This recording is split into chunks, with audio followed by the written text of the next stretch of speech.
a lot of you guys have been bringing this to my attention. In fact, Joe, Edwin, and Jack, all of you guys have been tweeting about this morning, and there's probably more of you. So thank you so much for bringing this to my attention. There was a debate yesterday, which I'm sure a lot of you watched. I live tweeted it because that's the only way I can possibly enjoy these things.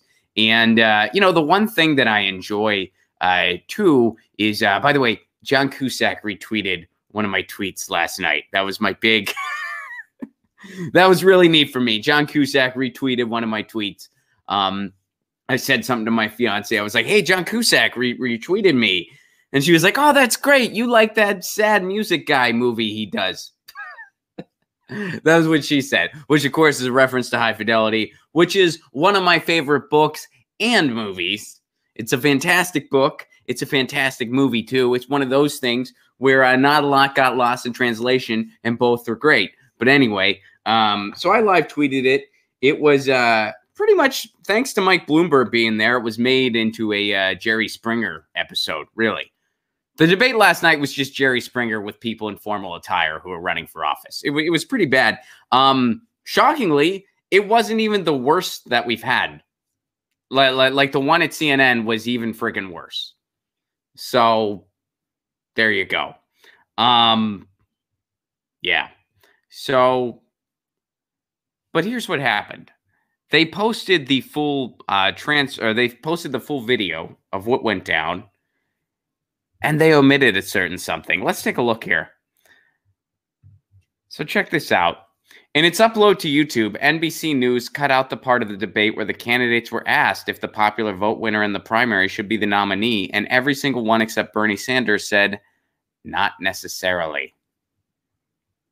In other words, all right, so according to this transcript, that part should come before the closing statement.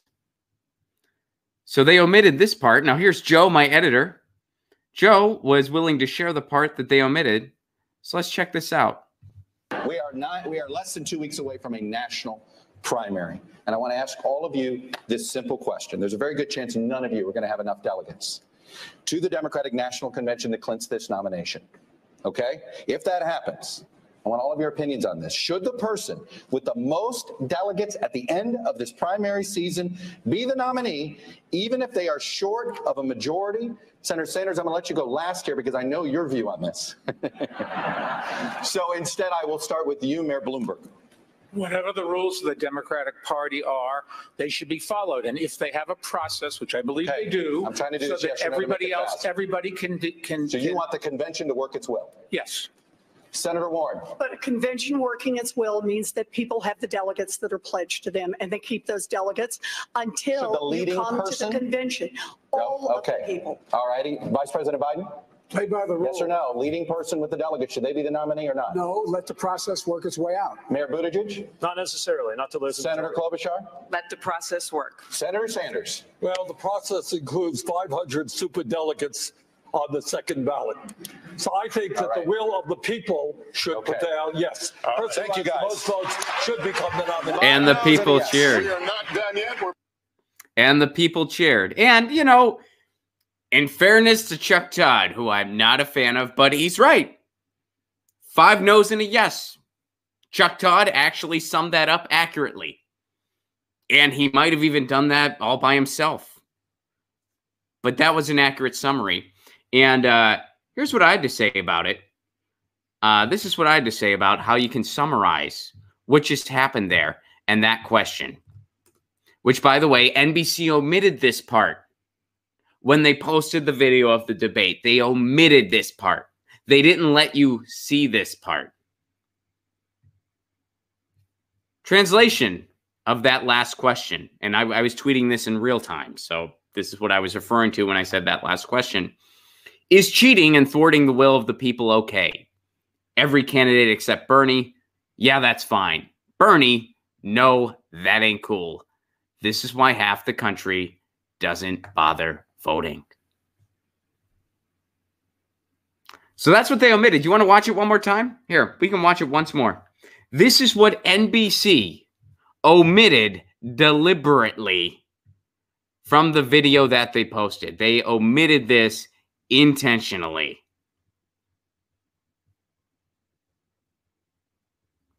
Jumped on me.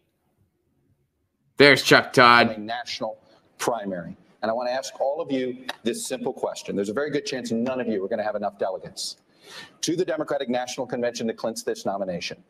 Okay? If that happens, I want all of your opinions on this. Should the person with the most delegates at the end of this primary season be the nominee, even if they are short of a majority? Senator Chuck Todd sounds like he doesn't know exactly what he's saying, but he knows it's important. You know what I mean? Like, that's why I always say Chuck Todd is an average actor who got a long-standing gig as a news person. He's not a news person. He's not a reporter. He's not a journalist. He is an actor. He is an average one at best. And he's just kind of a mouthpiece for the establishment. Well, he is just doing one long commercial. He is the longest running commercial actor in the history of the field.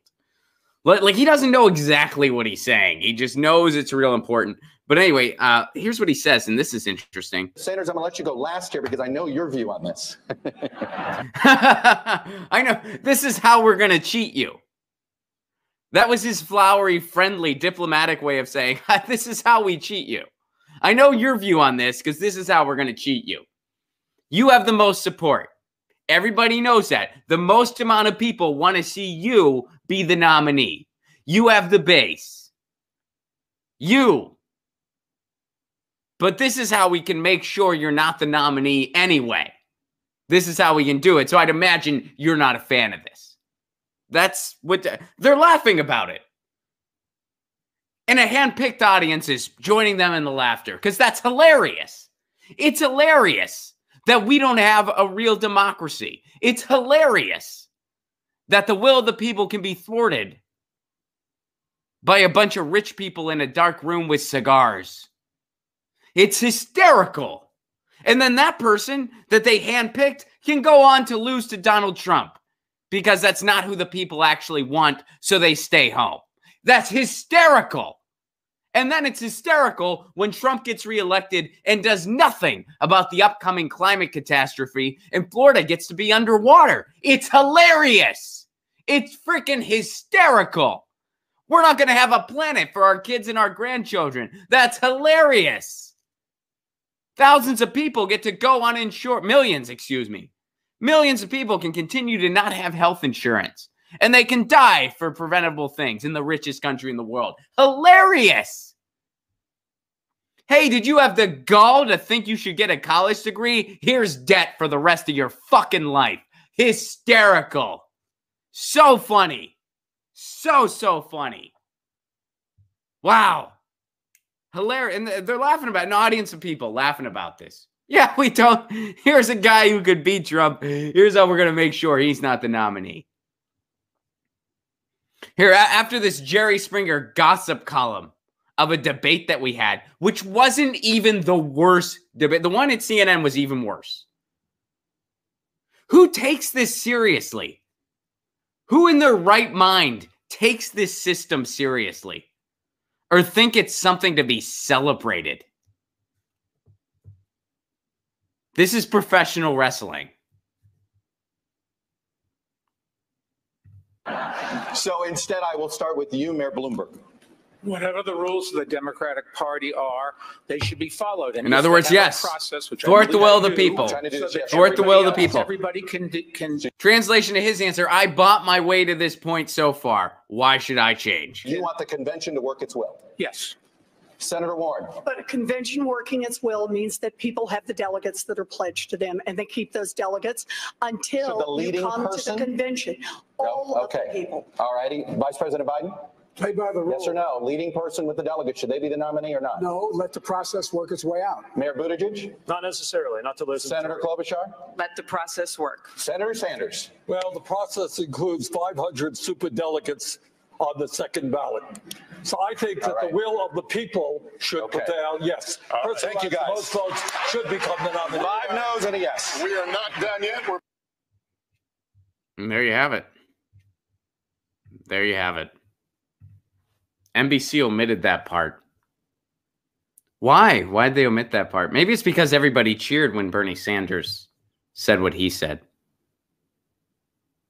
Maybe it's because everybody cheered. Throughout the course of the debate last night, there were 3 pro-billionaire questions asked. It's almost like maybe NBC thinks that somebody like a Mike Bloomberg might cut them a check for whatever someday. Might cut them a chuck. That's what I said.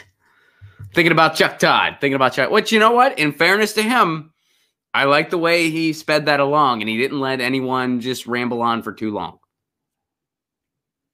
I like the fact that he did that, and he summed it up for the audience. He said, all right, so that's everyone. Bernie Sanders is the only one who says yes to that. That the will of the people should be obliged. Bernie Sanders, only one who said yes to that. Everyone else said no. Isn't it interesting that Pete Buttigieg trusts you to make a decision when it comes to healthcare, which is code for I'm going to let the private insurance companies continue to do what they do. He trusts you. He trusts you to do that, but he doesn't trust you to pick a nominee for president. So next time you hear Pete Buttigieg talk about how much he trusts the American people when it comes to healthcare, which is his flowery way of saying, I'm going to let the status quo stay, because that's what he's trying to do.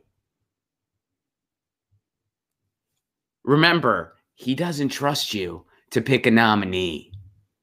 So that's a bunch of bullshit he's throwing at you. He trusts the American people. No, he doesn't. He doesn't trust you. He trusts an app that his insider friends developed. He trusts that they'll cheat for him. Liz Warren doesn't trust you either. She didn't trust you. She doesn't trust you to sniff out the fact that she waffles on policy every other week. Joe Biden doesn't trust you. Do you really need an explanation for that one? A guy who trusts the people wouldn't start his campaign at a fundraising dinner with Comcast. Mike Bloomberg sure as hell doesn't trust you, because he's just bought his way up to this point. He's a billionaire. He's a racist oligarch who says, shut up and take it because I have a D next to my name. Which, by the way, I want to have a quick aside here. One time, not too terribly long ago, it was a little over a year ago, I was on a show that's a little more centrist in its leanings. And we were having a conceptual conversation about the lesser of two evils. And I'm like, you know what? Here's the problem. The Overton window has shifted so far to the right. And when you keep going lesser of two evils, when's it going to stop? When's it going to stop? Eventually, a Democrat is going to look like Donald Trump and a Republican is going to be a literal neo-Nazi. That's what I said. And I was greeted with an eye roll. My response was an eye roll. Mike Bloomberg is running for president as a Democrat. Tell me how he's different than Donald Trump. I'll wait. And a literal neo-Nazi ran as a Republican in Illinois not too long ago. A literal open neo-Nazi ran in Illinois.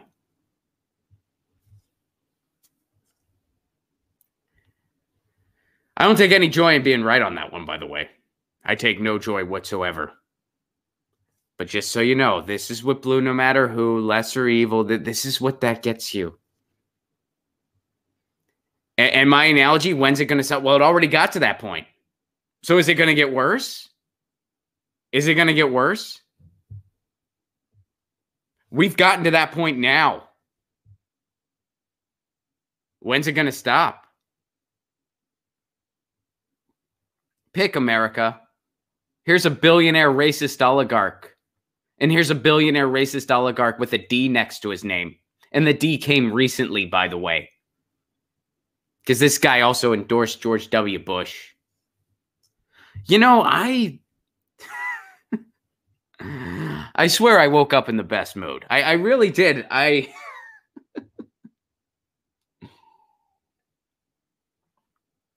Man.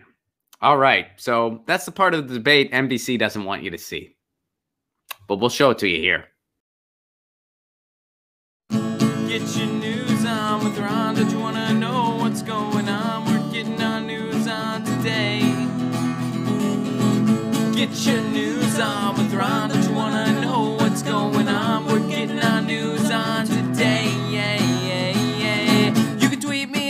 article at Ron Placone. We'll go through it together and make it our own. Get your